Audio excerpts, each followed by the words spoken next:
One of the best things about modern Pokemon is how the Pokemon world is more and more connected than before. And so, when you look past all the grinding in the Pokémon Legends Z-A DLC, well, you've got references. So hey, I'm notsoAceTrainer, and here's every reference that I found in the Mega Dimension. Let's get into it.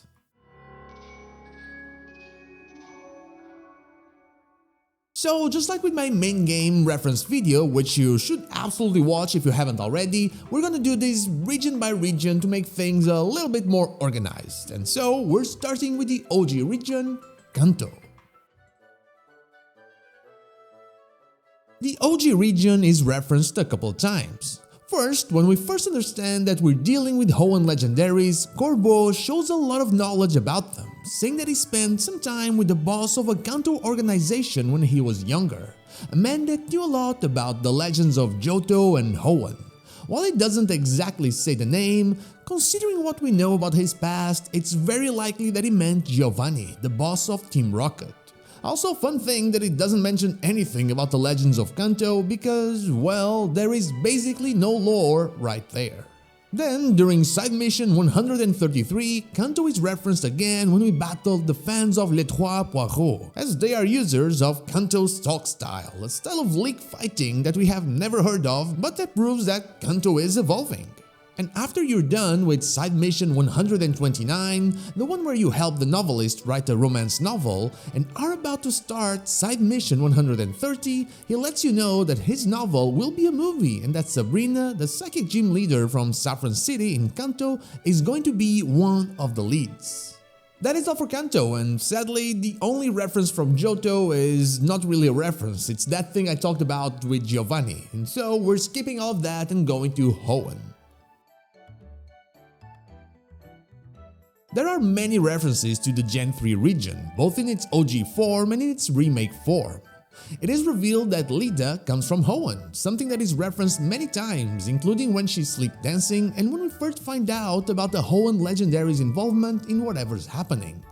The OG games are referenced in the names of the Groudon and Kyogre distortions, them being named Ruby Distortion and Sapphire Distortion, with Lita mentioning their lore as well. Wilmer is not in the game, but it is referenced through Hoenn Salt, which is used for the Alpha and Omega donuts. The name of those donuts is of course a reference to the remakes Omega Ruby and Alpha Sapphire. The battle arena for both Kyogre and Groudon is based on the secret area in the Cave of Origin that we visit during our adventure in the Gen 3 remakes. It's also pretty cool that you can see the other one when you look up. Their OG themes are also playing when you battle the regular legendaries, and their Aura's themes start playing when you battle their primal forms. The Draconid people and their lore are referenced by Ansha when she tells us the reason why she loves Rayquaza so much. It's a shame we didn't get a Zinnia cameo in hyperspace, but we can have it all. Speaking of Rayquaza, our battle against the legendary Pokemon happens on top of what is a dreamy hyperspace sky pillar, the same place we face it in both Gen 3 and its remakes, even having its symbol engraved on the stone. The name of Rayquaza's donut is of course a reference to the post-game of the Gen 3 remakes, the Delta episode. This NPC right here says that he will make his secret base in hyperspace, which is a reference to one of the best features that we had in Gen 3 and its remakes, and that I'd love to see come back, the secret base. Sadly, I don't think that's happening anytime soon. That is all for Hoenn, so we're moving on to a region that had a lot of references in the main game and still has a few in the DLC, Hisui/Sinnoh. Our encounter with Darkrai happens on a reimagined version of New Moon Island, the place we catch the mythical Pokemon in the OG games, and the battle itself happens in a place that resembles the one from Pokémon Legends Arceus more than the one in the island. Our dreams before we get there of us walking in, well, the void, are possibly a reference to the void glitch that people used in the OG games to get to Darkrai and more without the actual event item. That is it for Hisui/Sinnoh, and so we're moving on to Unova.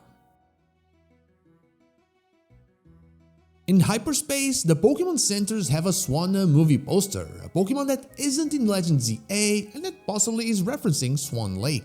Inside mission 168 to have the Musharna, the whole thing about using a Musharna to help with sleeping and dreams could be a reference to this Pokemon's influence in the dream world in Gen 5. We are also in a game where there is an actual dream world, so the whole thing could be a reference to that. Now, remember when I told you that Sabrina would be starring in that one romance movie? Well, her co-star is Bryson, the Ice-type gym leader from Hisui City in Unova. Then, inside mission 191, the one for Genesect, while the NPC doesn't mention them by name, he alludes to Team Plasma, the organization behind creating these mythical Pokemon. With Unova out of the way, it's time to move on to the region that has the most references, which is of course Kalos. Korrina mentions the gym leader of Laverre City and how mystifying she is, talking about, of course, Valerie, the fairy-type user.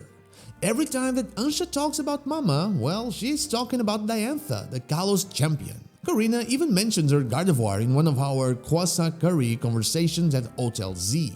We also have kind of a cameo from the champion in drawing form after we catch Rayquaza. Also, this means that either Ansha is 5 or Diantha was already a mom back in X and Y. Next, when we're looking at the hologram Lumiose City, Korrina mentions the big power outage from X and Y that didn't let us move through the city when we first get to it in Pokemon X and Y. Korrina then mentions her life in the Tower of Mastery, also referencing her grandfather, the former Mega Evolution Guru. Emma eventually references AZ's story, saying that Hotel Z is built on land that was given to him by a bigwig because he built a guardian for Lumiose City. That bigwig is the mystery man that asked for Anja, which is the guardian. During side mission 155, Emma asks for more information about Xerosic from Grisham and Griselle, which ends up referencing not only the scientist but also his work in the expansion suit that Emma uses. Something we saw happening first in the post-game for Pokemon X and Y. During side mission 174, Matt references the Team Flare debacle, as he puts it, when talking to the man who wanted his coffee and explaining to him that he has retired from that life. The Team Flare debacle is, of course, them trying to blow up Kalos. During side mission 185, Philip says that he got to know this one chef that talked about how much hard work people put into their food despite it all disappearing in an instant when enjoyed. He's talking about Siebold, the Kalos Elite Four member, who used to say, and I quote, "We labor tirelessly to make something wonderful that will disappear from sight as soon as it is enjoyed." Then, during side mission 128, the novelist mentions both the Tower of Mastery and the Sea Spirit's Den, both locations in Kalos that you can visit in Pokemon X and Y. During side mission 152, Korrina finally mentions her actual job of being the Shalor City gym leader, when Ivor offers a Fist of Justice dojo uniform to her. She also mentions that she had to drop her roller skater shtick, which was certainly something that was a big part of her, as it also was the gimmick of her gym. During side mission 197, she references the battle we had against her as Callum or Serena, Lucario versus Lucario atop the Tower of Mastery, saying that it is a good memory that lives in her heart. Tierno is also mentioned by name when Lida finally confirms that he is indeed her half-brother, as they have different moms. Then, during side mission 192, the one for Marshadow, the man from the Lumiose safety group mentions the reports of a ghostly woman haunting a building on North Boulevard. Yes, you guessed it, it is a direct reference to the Lumiose Ghost Girl, and it is once again just a tease. The mystery remains unsolved. With Kalos done, we would normally move on to Alola, but sadly there is no reference that I could find despite all of the mythical Pokemon from Gen 7, and so we're just gonna move on to the Galar region.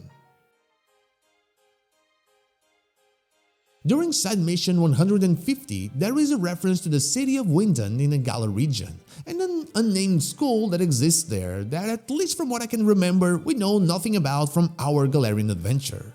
Then, during side mission 169, Manny asks us for an Indeedee to help with the cafe, which can be seen as a reference to how Indeedee do that in the Galar region. And also, he references Gigantamax indirectly when he says that his new Galettes are skipping Mega and going straight to Giga.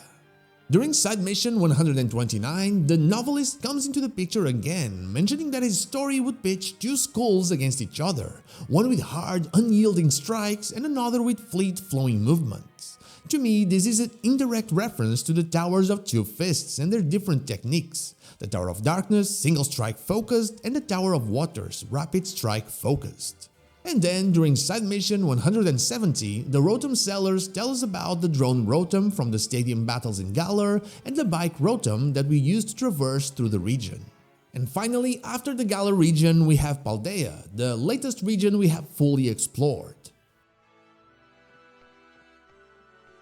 During side mission 161, we learned that the requester's sister gave her a Frigibax that she got in Paldea as she's studying there. Knowing what we know and depending on what world we're in Pokémon Legends Z-A, that's a reference to either the UVA or the Naranja Academy. During side mission 122, the requester tells us that he was sightseeing in Paldea and, just like us, spent a long time collecting Gimme Gold coins before asking us to evolve it for him.